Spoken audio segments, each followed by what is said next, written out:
जरकुताय। जरकुताय, तो तुम यहाँ छुपे हो? हाँ, होश खो बैठे हो क्या?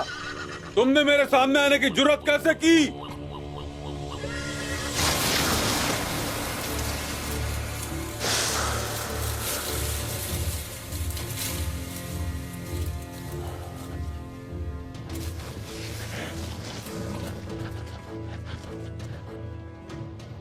जो तुमने कहा मैंने किया, और जब राज फाश हो गया तो नेकोला के लिए काम करने लगा। मतलब? ताकि मैं तुम्हें तमाम खुफिया मामलात से आगाह रख सकूं। समझ गए? बहुत खूब, शाबाश। तुम्हारे खुलूस ने तो मेरी आंखें नम कर दी।